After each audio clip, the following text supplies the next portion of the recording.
भारत और बांग्लादेश के रिश्तों के बीच क्या एक नई दीवार यानी कि बर्फीली दीवार खड़ी होने वाली है? क्या ढाका और दिल्ली के बीच सालों से जमी दोस्ती की नींव अब डगमगाने लगी है? जी हाँ, क्योंकि मामला अब सिर्फ शेख हसीना के भारत में रहने भर का नहीं है, बल्कि उनके एक भाषण ने पड़ोसी देश की राजनीति में भूचाल ला दिया है। बांग्लादेश की अंतरिम सरकार ने भारत पर सीधा आरोप लगाया है कि आखिर एक नेता को अपनी जमीन से जहर उगलने की इजाजत क्यों दी जा रही है। आज हम उस बड़े विवाद की बात करेंगे जिसने दोनों देशों के कूटनीतिक रिश्तों को एक ऐसे मोड़ पर खड़ा कर दिया है जहां से वापसी का रास्ता फिलहाल धुंधला नजर आ रहा है। यह मामला क्या है? शेख हसीना ने ऐसा क्या कहा जिससे यूनुस सरकार हिल गई है और भारत इस पूरे खेल में कहां खड़ा है? चलिए विस्तार से समझते हैं। बांग्लादेश ने रविवार को अपदस्थ प्रधानमंत्री शेख हसीना को भारत में सार्वजनिक सभा को संबोधित करने की अनुमति दिए जाने पर चिंता जताई है। अंतरिम सरकार ने कहा है कि हसीना के बयान आम चुनाव से पहले देश की राजनीतिक स्थिरता को प्रभावित कर सकते हैं। बात शुरू होती है इस रविवार से, जब बांग्लादेश के विदेश मंत्रालय ने एक बहुत ही कड़ा और हैरान करने वाला बयान दिया। इसमें कहा गया कि बांग्लादेश सरकार इस बात से बेहद आहत है कि शेख हसीना ने भारत की राजधानी नई दिल्ली में एक सार्वजनिक कार्यक्रम को संबोधित किया।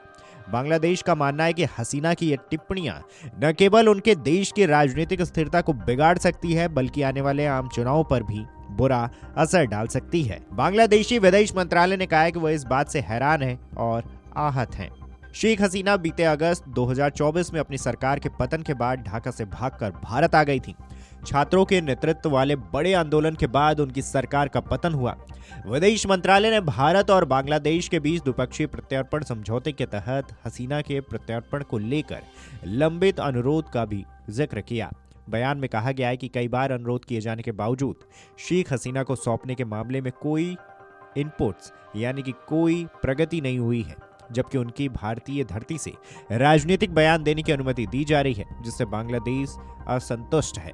इसमें कहा गया है कि इस तरह की कार्यवाहियां दोनों देशों के बीच आंतरिक मामलों में हस्तक्षेप न करने और अच्छे पड़ोसी संबंधों के मानकों के विपरीत हैं। बयान में यह भी कहा गया है कि अवामी लीग नेतृत्व की ओर से दिए जा रहे भड़काऊ बयानों से स्पष्ट होता है कि अंतरिम सरकार ने पार्टी की गतिविधियों पर प्रतिबंध क्यों लगाया है। शेख हसीना ने शुक्रवार को बांग्लादेश की जनता से मोहम्मद यूनुस के नेतृत्व वाली सरकार को हटाने की अपील की थी। उन्होंने कहा था कि यदि यह सरकार सत्ता में बनी रहती है तो स्वतंत्र और निष्पक्ष चुनाव संभव नहीं होंगे। ढाका से भागने के बाद भारत में किसी सार्वजनिक कार्यक्रम में अपने पहले संबोधन में अवामी लीग की नेता ने यह भी कहा है कि संयुक्त राष्ट्र को बांग्लादेश में पिछले 1 वर्षों की घटनाओं की वास्तव में निष्पक्ष जांच करानी चाहिए।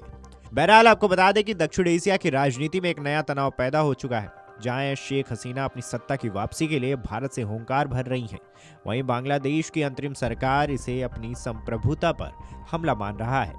आने वाले दिन भारत की विदेश नीति के लिए किसी अग्नि परीक्षा से कम नहीं होंगे। क्या भारत अपनी धरती से शेख हसीना को चुप रहने के लिए कहेगा या फिर बांग्लादेश के साथ रिश्तों की कीमत पर हसीना का समर्थन जारी रखेगा?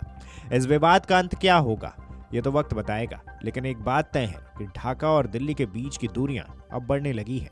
इस पूरे मुद्दे पर आपकी क्या राय है, हमें कमेंट करके जरूर बताएं। वीडियो डेस्क अमरउजाला.com। अगर आप ये वीडियो YouTube पर देख रहे हैं तो हमारे चैनल को सब्सक्राइब कर बेल आइकन दबाएं और Facebook पर देख रहे हैं तो हमारे पेज को लाइक करें। अगर आप ये वीडियो YouTube पर देख रहे हैं तो हमारे चैनल को सब्सक्राइब कर बेल आइकन दबाएं और Facebook पर देख रहे हैं तो हमारे पेज को लाइक करें।